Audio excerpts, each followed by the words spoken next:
ولا تقولوا لمن يقتل في سبيل الله أموات بل أحياء ولكن لا تشكرون صدق اللہ العظیم۔ حاضرین گرامی، جیسا کہ آپ حضرات جانتے ہیں، آج 10 محرم الحرام عاشورہ کا دن شروع ہو چکا ہے، اور عاشورہ کا دن تاریخ کے حوالے سے بہت ہی فضیلت اور بہت ہی اہمیت کا حامل ہے، چونکہ ہم ایک مخصوص حیثیت سے اس تاریخ کا مطالعہ کرتے ہیں، اور ایک مخصوص تاریخ کی حیثیت سے ہم نے اس دن کو پہچانا ہے، اس لیے اس کے متعلق اور اس دن سے متعلق بہت سی چیزیں ہمارے نظروں سے اوجھل ہیں۔ اسلامی تاریخ میں، اسلامی کیلنڈر کے اندر محرم الحرام اپنی ایک منفرد شناخت رکھتا ہے، بلکہ یہ کہیے کہ اسلامی کیلنڈر کا پہلا مہینہ محرم الحرام ہے، اس کی اپنی ایک لمبی داستان ہے۔ اسی طرح انسینٹ ہسٹری کے اندر، تاریخ قدیم کے اندر اس کی اپنی الگ الگ خصوصیتیں ہیں، انشاءاللہ وہ بھی آپ کے سامنے آ جائیں گی۔ لیکن ہمارے ذہن و دماغ میں جو چیز بیٹھی ہوئی ہے وہ نوازِ رسول حضرت حسین رضی اللہ تعالی عنہ کے شہادت کو لے کر بیٹھی ہوئی، اور اس مظلومانہ شہادت کو یاد کرنے کے لیے ہم نے جو طریقے اختیار کیے ہیں، جو رویے ہم نے اپنائے ہیں، اس حیثیت سے ہم محرم کو جانتے ہیں، پہچانتے ہیں۔ لیکن اگر میں یہ سوال کروں کہ حضرت حسین رضی اللہ تعالی عنہ کی شہادت پہ رونے والے حضرت حسین کی زندگی کے بارے میں کیا جانتے ہیں، ان کی سیرت و کردار کے بارے میں کیا جانتے ہیں، ان کے اخلاق و اطوار کے بارے میں کیا جانتے ہیں، ان کے زندگی کے مختلف گوشوں کے بارے میں کیا جانتے ہیں، تو میں یہ دعوے کے ساتھ کہہ سکتا ہوں کہ صرف حضرت حسین اور آل رسول کے نام کے علاوہ ہمارے ذہن و دماغ میں کسی اور چیز کا نقشہ موجود نہیں ہے، ان کی زندگی کا کوئی بھی حصہ ہمارے سامنے نہیں ہے، ان کی سیرت کا کوئی بھی نقشہ ہمارے سامنے نہیں ہے، ان کی زندگی کا ذرہ برابر ان کی جھلک ہماری زندگی میں نظر نہیں آتی۔ یہ کیوں ہے؟ کیونکہ ہم نام کے غازی ہیں۔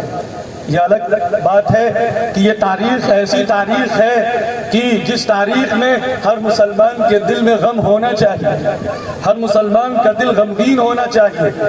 آل رسول سے محبت، خاندان رسول سے محبت، نواسۂ رسول سے محبت، یہ دین کا تقاضا ہے، ایمان کا تقاضا ہے۔ اگر اس کے خلاف چلیں گے اور ان سے اپنی برات کا اظہار کریں گے تو یہ ناصبیت کی دلیل ہے۔ یہاں دو خاص طور سے اصطلاحی الفاظ ہیں، ان کو سمجھ لیجئے گا۔ ناصبیت اور رافضیت، یہ دو لفظ ہیں، ان کو بہت اچھے سے سمجھ لیجئے گا۔ ناصبیت کہتے ہیں ان لوگوں کو ناصبی کہا جاتا ہے، اور ناصبیت ان لوگوں کے لیے بولا جاتا ہے جو خاندان رسول سے نفرت رکھتے ہیں، بات سمجھ میں؟ اور رافضیت ان کو کہا جاتا ہے جو اہل بیت سے محبت اور عقیدے میں غلو کرنے کے ساتھ ساتھ صحابہ کرام رضی اللہ تعالیٰ عنہ سے بغض و عناد رکھتے ہیں، اس طبقے کو رافضیت اور اس ماننے والے کو رافضی کہا جاتا ہے۔ یہ دو چیزیں ذہن میں رکھیے گا۔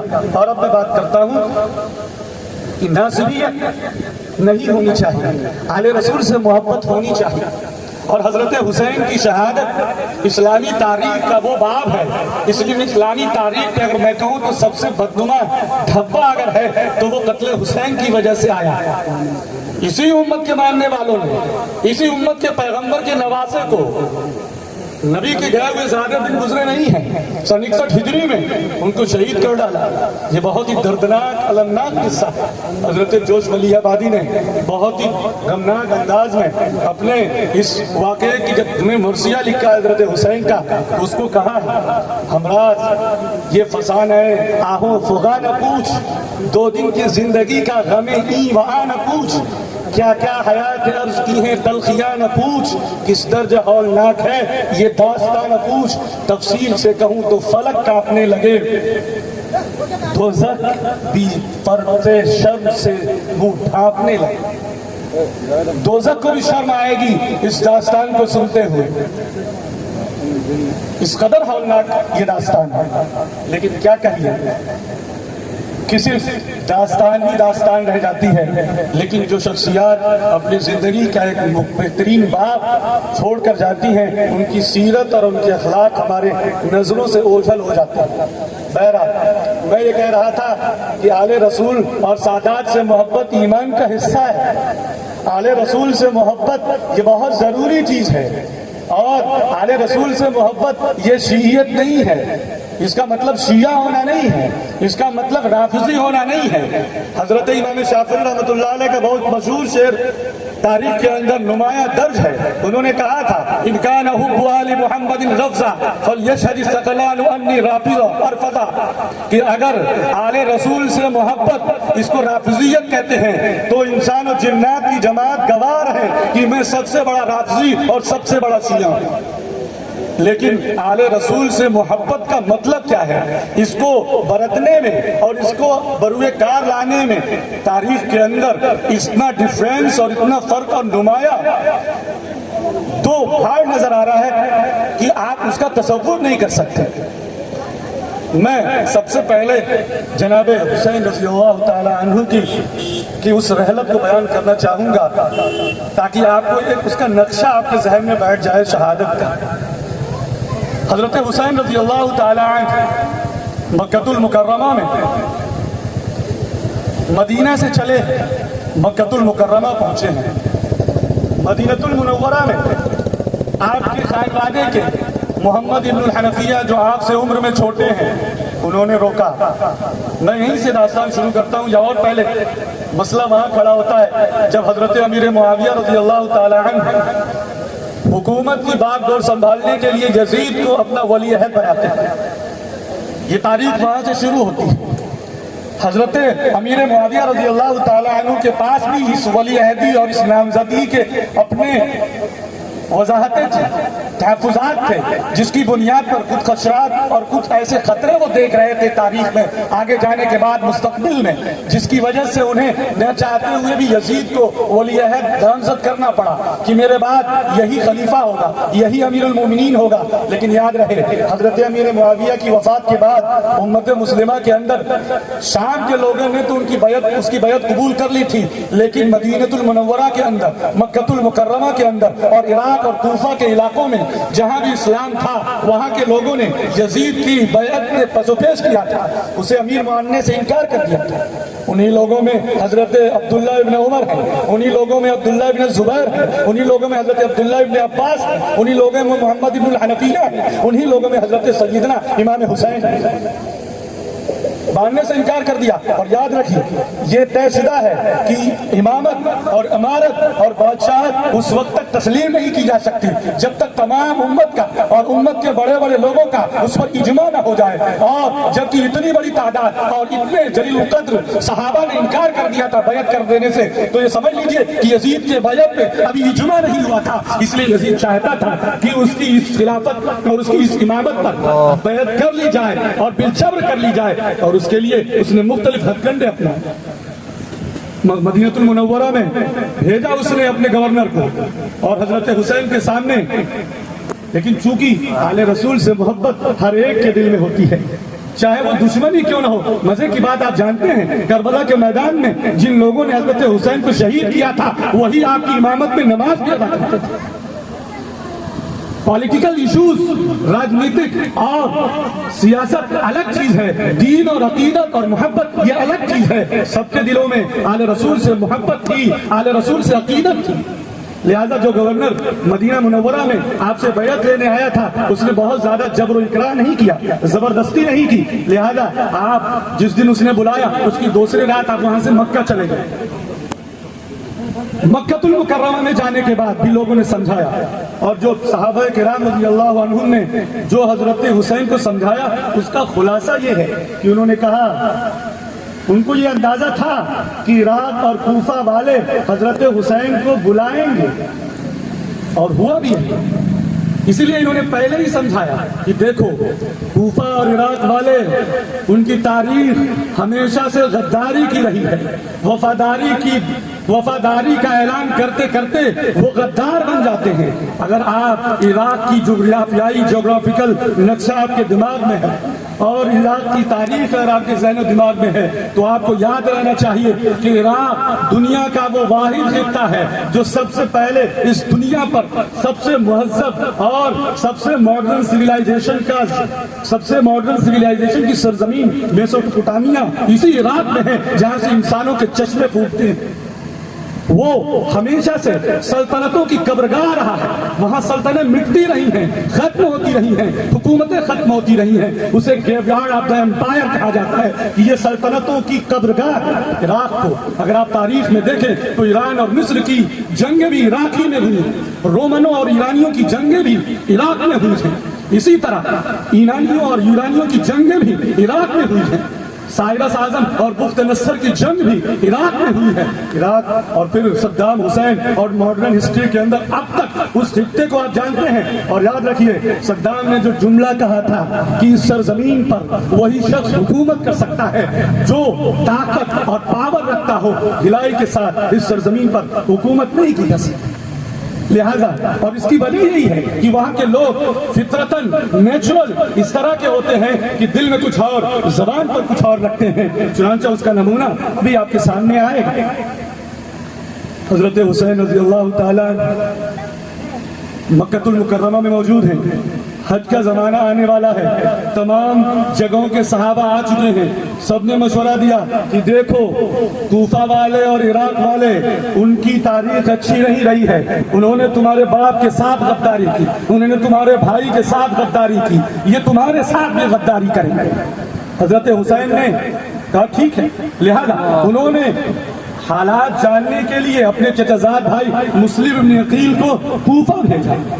مسلم ابن عقیل جب کوفہ جاتے ہیں تو کوفہ والوں نے، عراق والوں نے آپ کے قدموں کے نیچے اپنے پھول بچھائے، اپنی نگاہیں جھکا دی، اپنے ہاتھ بچھا دیے اور اتنا عزت و احترام کا معاملہ کیا، اتنا ان کے سامنے عقیدت و محبت کا اظہار کیا، اپنی وفاشیاری کا اظہار کیا، وفاداری کا اظہار کیا، جاشقنی کا اظہار کیا، اپنی گردن کٹا دینے کا اظہار کیا کہ حضرت مسلم ابن عقیل متاثر ہو گئے۔ ان کو نظر آنے لگا کہ یہ حضرت حسین کی دعوت کے لیے سازگار جگہ ہے، یہ وہ جگہ ہے جہاں نماز رسول کی خلافت پنپ سکتی ہے، اٹھ سکتی ہے۔ لہذا انہوں نے خط لکھ دیا، حسین آپ بلا تعامل چلے آئیے، آپ بلا تعامل چلے آئیے، یہاں سب کچھ تیار ہے، سب کچھ تیار ہے۔